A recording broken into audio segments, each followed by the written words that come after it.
Alright, well, hello everybody. I am going to walk you through our Getting Started guide. We've had a couple of requests now on making a video and walking you through it step by step from scratch, installing Python, VS Code, and the ThermoFlex API to get you the best environment possible to get your node controller up and running and actually get some muscle movement action. So, start off, the best way to get there is by going to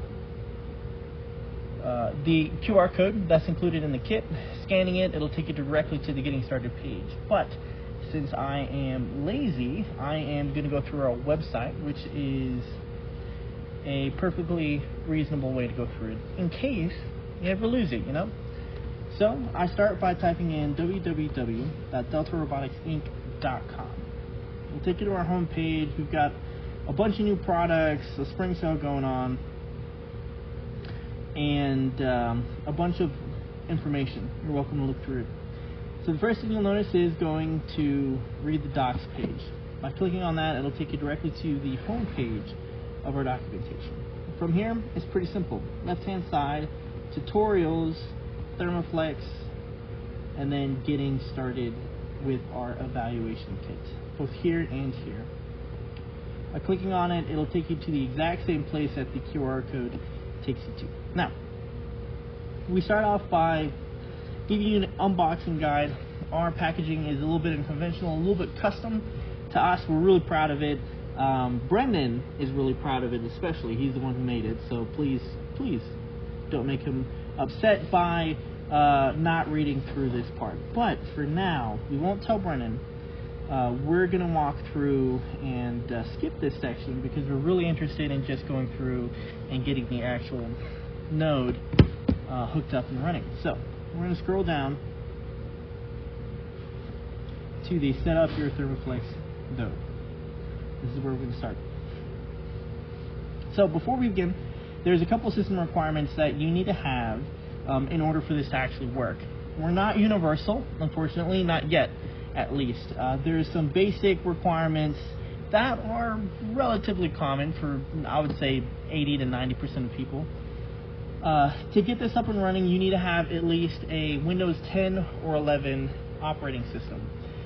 Mac OS and Linux work as well. Although this guide is specifically geared towards Windows, you can always reach out to us directly and get some help for us to get set up on any other system that may be custom to you. You have to have Python in order for this API to work. Version 3.8 or later, personally we recommend 3.13, which is the latest stable version of Python, and that kind of gets us the best results.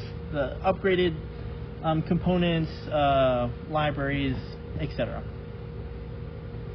We recommend having admin privileges for the driver in order to get USB driver installation, just in case your device is not being recognized by the computer. And there's a step later in this tutorial that'll actually walk you through how to find out if it's being detected. But just a recommendation is to have that admin privilege for the computer that you're using. And then finally, we include it in here because you have to have a USB port.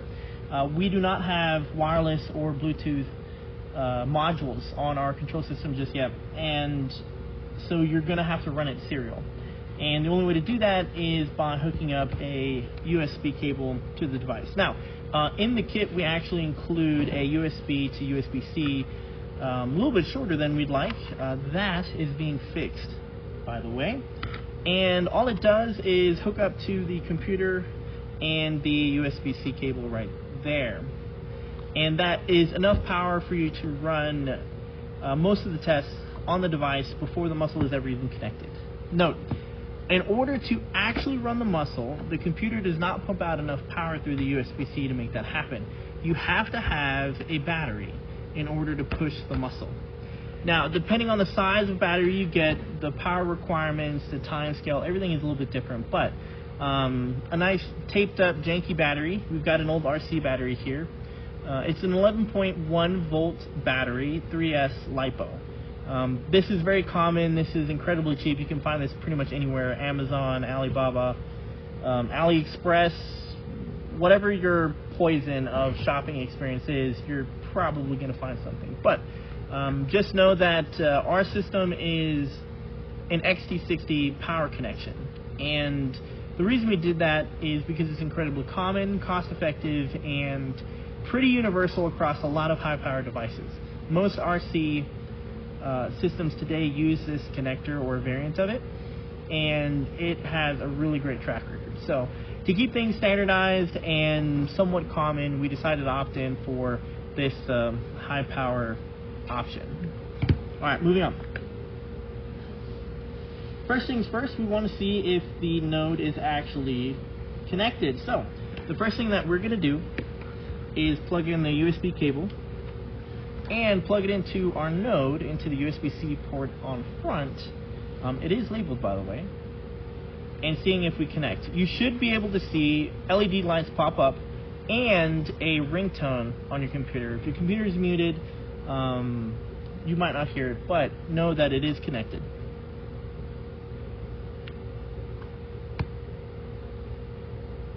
Perfect. Alright, so just to give you a heads up, we've got a power LED indicator here showing that the Arduino inside this controller is getting power. We also have 2 status LEDs and a 3rd status LED over here. These will be reconfigured. These technically are reconfigurable. For now, the color pattern doesn't really matter a whole lot, at least not for this guide or tutorial. But know that these LEDs will blink and switch colors depending on the status and function that the controller is actually doing. And if you look closely, there are 2 more locations for LEDs here at the top. Those are specifically tied to the muscle outputs. So we've got 2 muscle outputs here, M1 and M2. Whenever power runs through the system going to the muscle, you will actually see this LED turn on, and it's a function of how much power is actually going through the device. So at 100% power, LED is at 100%. 50% power LED, and so on and so on. Especially when we have PWM loops running through for the controller, for controlling the muscle, you will see this blink in accordance to the pattern of the PWM. Alright, so it looks like we're connected. I did hear that the notification sound pop up, but just in case you are ever in a situation where you don't know if you're connected, a great way, and we leave a little instruction guide here how to do that, is by looking it up in your menu. So we're going to come down here and we're going to type Windows.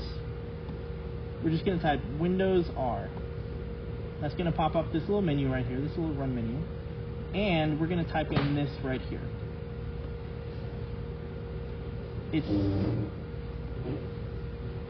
more than welcome to type or copy and paste it directly from the page, and that'll bring up your device manager. Now, I'm going to bring this to the side so you can see it a little bit bigger.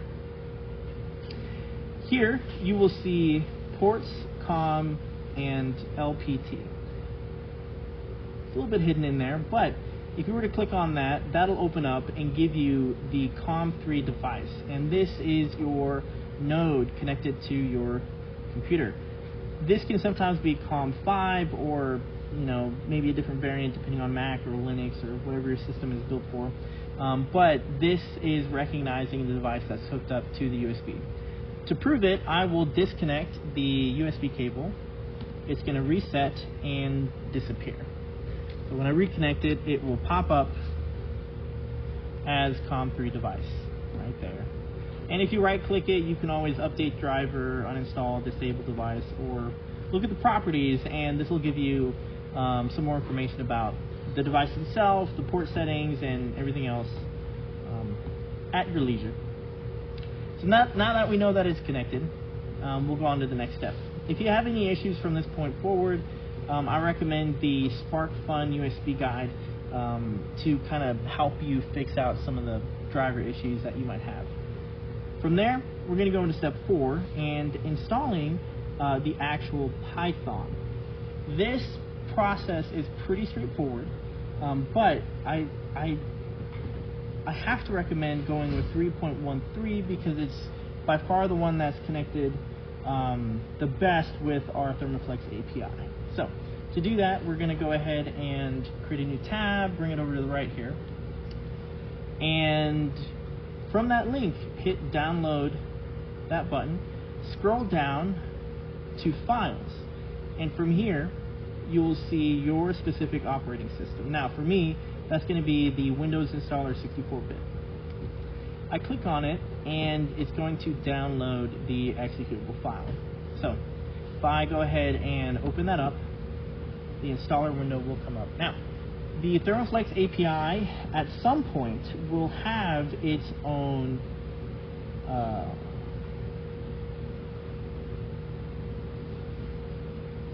executable file. We're working on it, and we'll update the operating system and the install guide as soon as we know whenever that's ready. Now, to prove that I am starting this process from scratch, I'm going to go ahead and uninstall Python.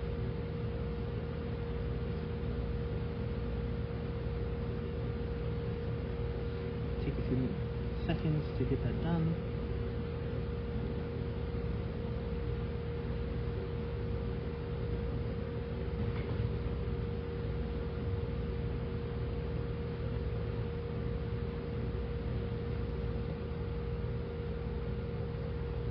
Perfect. Okay. Now we're going to go back into the executable file we just downloaded. We're going to open it, and this, for a fresh install, this is going to pop up. In our instructions here, we ask you to make sure and add Python to path.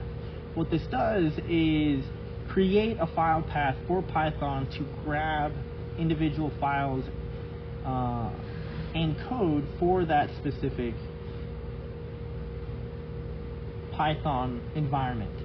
If you don't do this, the ThermoFlex API will not work. It's going to be very complicated to try to make a workaround for it. So we recommend always going and starting with this when you first download Python. I'm going to go ahead and click on admin privileges when installing, just to give me any issues that might pop up with admin. I'm going to go ahead and click install. Now it's going to go through the process, install Python for me.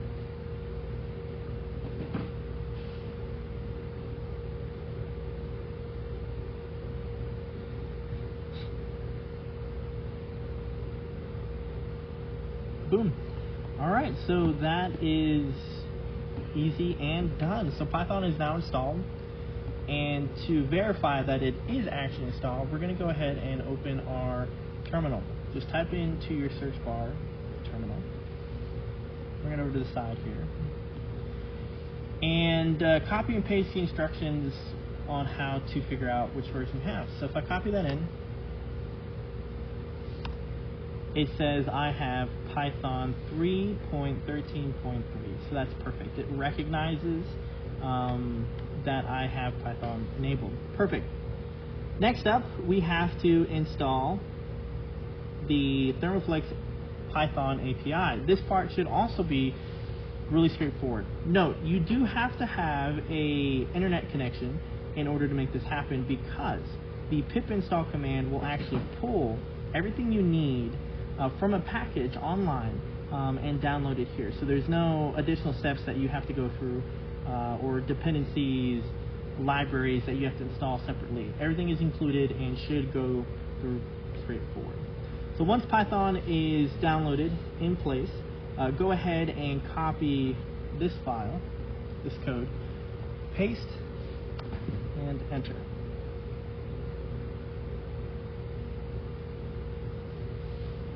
Okay. Satisfied. Requirement already satisfied. Already satisfied. It looks like it's already installed. So that works. Just to verify that we do have it installed, and to prove that I can install this from scratch, we're going to go ahead and uninstall this and try that again, so you can see what it looks like from scratch.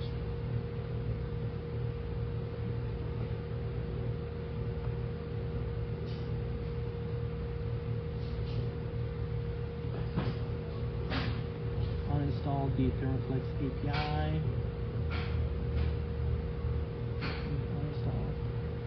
We do have a guide on our documentation on how to do this. If you run into any troubleshooting issues, you can always go reference that and get that removed. Yes. Perfect. Alright, so it asked you if you wanted to go ahead and uninstall, and it's successfully uninstalled.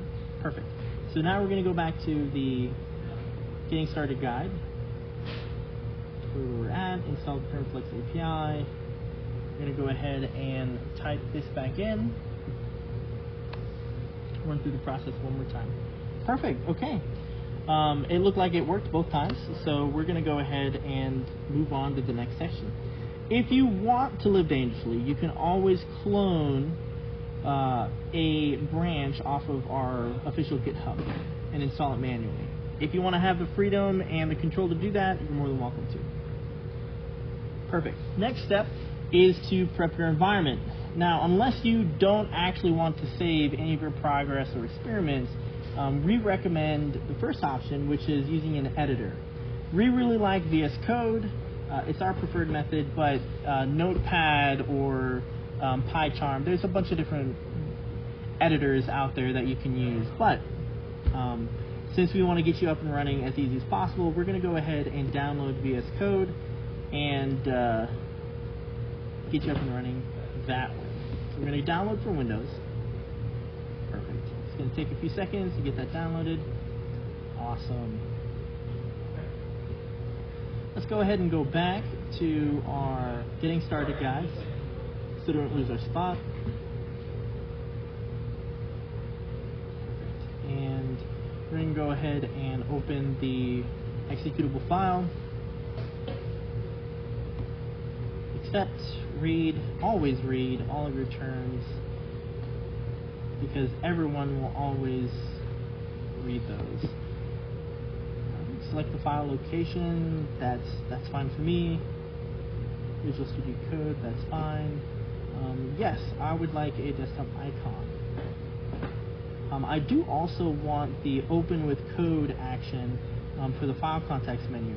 This will be important later when we actually create our first file script to run the muscle.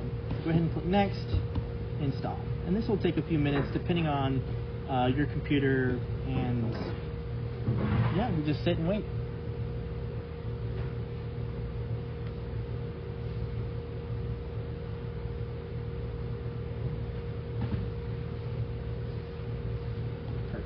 I won't launch because I will show you how to get to there later. I'm going to go ahead and click Finish. So now that should be installed on your computer. Perfect. So the next step is actually to create your file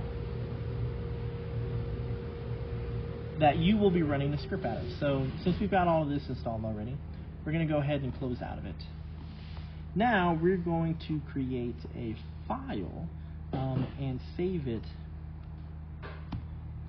that we can use this. I'm going to create a new text document, and we're going to go ahead and jump into it using, let's go ahead and use Notepad for now.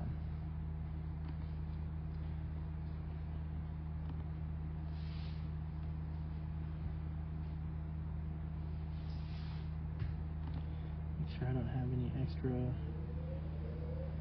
files laying around. I think we're okay. Yeah, I think we're okay. Go ahead and open that back up. Put that to the side. Right, now we're going to save this file as firstprogram.py. You can go ahead and copy that. Now, it doesn't have to be called this, but it helps just for this guide's sake. You're always welcome to go back and change it. The important part is that it is a .python file, which is the .py at the end. So as long as you save it that way, everything should work as intended. Perfect. Now, we're going to scroll down to step 8 and copy the original sample script that we give to get up and running quickly. Don't do it that way, just hit copy. going to paste it into our notepad. Perfect. File and save. Now, we can back out of here because we are going to continue. Oh, where'd it go? There it is. Boop. We can get rid of that text document. Put it there. Bring back our guide. Perfect. All right. Now that we've got our Python file ready to go, we can move on to the next step. So we've got it copy and paste the sample code from step 8. We save the file. We put it on our desktop or a place that you can remember and find. Next up is you want to open up your command prompt, terminal, or PowerShell in order to get the rest of the code running. So we're going to go ahead and open up our terminal again. I'm going to put it here to the side. And now the important part is to find our specific script that we have. So in order to do that, we need to know the path. And a clever way to do it is by right-clicking the file, copy as path. And that will automatically copy the entire path of that specific file. Now, the only thing that you have to be aware of is you can't CD into actual files, so it has to be the folder. So instead of this full chain here, user, kev, desktop, and then first program, you want to go ahead and get rid of the first program and just stay in the desktop folder. And if you type CD in front of it, and the example we have is here, it will automatically put you into that specific folder. Boom. And there we have confirmation. So next up, we want to go ahead and run the program that we just created. So in order to do that, we type Python first. That opens up the Python environment and then automatically tells it where to find the file. Now, if everything was done correctly, this should pull directly from the desktop file that you just saved because it's named the exact same as what we talked about up here. So let's go ahead and do that.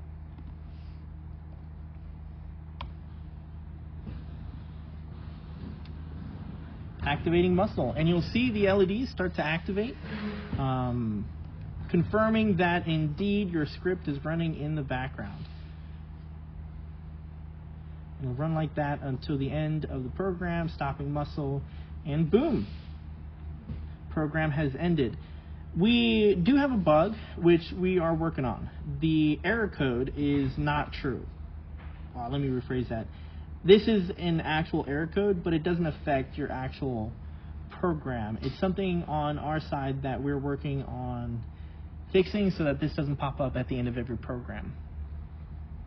And it has something to do with Python communicating to the computer, to the controller, and it's just a small little bug. We still have to work out some of the kinks. Perfect. And yeah, so you ran your first program. If you want to do a quick and dirty method, you can always just type the code directly in Python. We don't recommend that just because you can't save it or anything like that. It's great for just quick testing if you want to try something out. But moving on down to running your first program using the ThermoFlex API. We wanted to add a warning here, mainly because there are no safeties built into the sample script that we provide. You do have an opportunity or a chance to overheat the muscle if your time or power intervals are set too high. And so we intentionally created this sample script here specifically for the muscles that we include in the kit. These are timed and measured on our side before we ship them out to be able to operate without overheating anything. You are more than welcome to change these values and go up or down once you feel comfortable actually doing that. But for now, this is a great safety margin to make sure we don't overheat anything and damage anything along the way. Now, we do have a experimental code that you can find on our GitHub that has temperature control. where it actively measures the resistance of the material and monitors what temperature, so you can't overshoot. That's a safety protocol that we still don't have all the kinks worked out, and before we tell somebody to use it and they end up damaging their muscle, we wanted to validate it and test it first. But know that's on the horizon, and it will be included in every controller that ships out as soon as we figure out some of the bugs. Awesome. So, like I talked about earlier, let's go ahead and look at the code in VS Code. So, we've got our file location. We're going to right click it one more time, and we're going to click Open with Visual Studio Code. And what that will do is bring you directly into the code itself. Now, everything you can do in here, all you have to do is save and run the code again, and you can test stuff incredibly quickly. For example, I'm going to go ahead and make the VS Code window a little bit bigger so you can see more of what's going on. I'm going to go ahead and close the debugging command, debugging terminal. We're going to go ahead and pause and get rid of the debug. Now, in the actual terminal, I'll actually show you how to get here. When you're in VS Code, at the very top, you've got the terminal button. If you click on that, New Terminal, it will pull this up. This is the exact same thing as I was showing you before, but inside VS Code. That way you can move back and forth. I've got two instances. I'm going to go ahead and close that one. So now, we obviously want to be in the right folder to run our code. So we're going to go back and type in our desktop or wherever it's located, bring it up, and now you're ready to go. So if we go ahead and type in our program and hit enter, it will run just like before.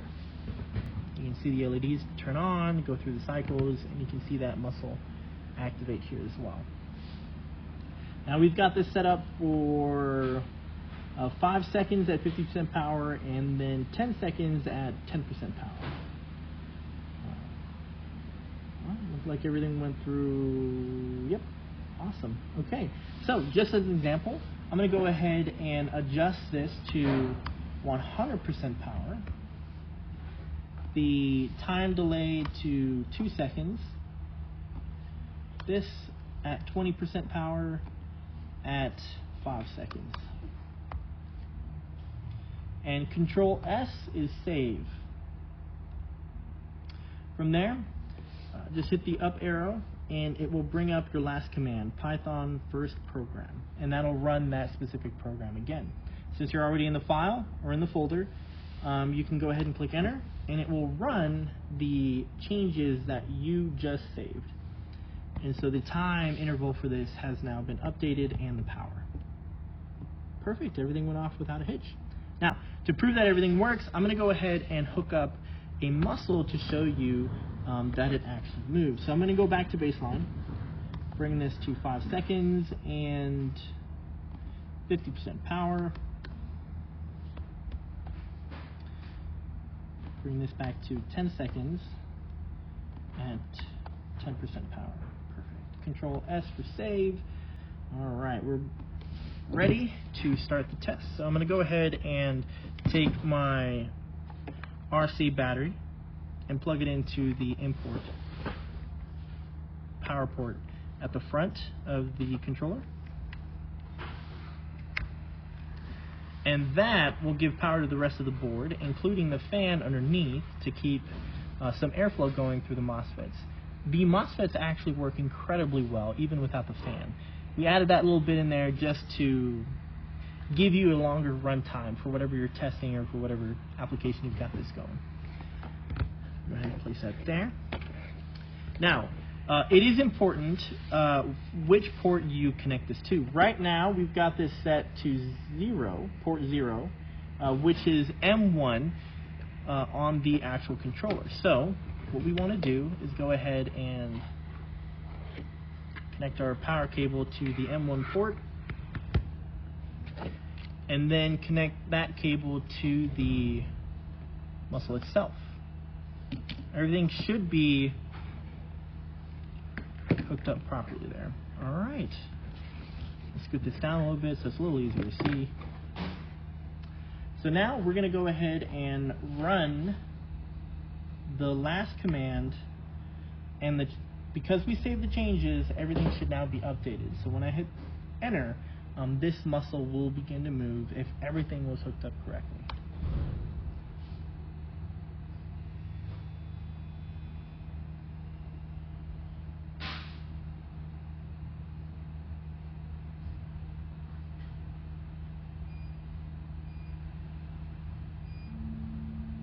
And that's the end of the program. So it activated for 5 seconds at 50% power. That's that initial quick contraction. And then we dropped it down to 10% for another 10 seconds. This gradually built up heat over time rather than all at once, just making sure that we don't completely overshoot the activation temperature.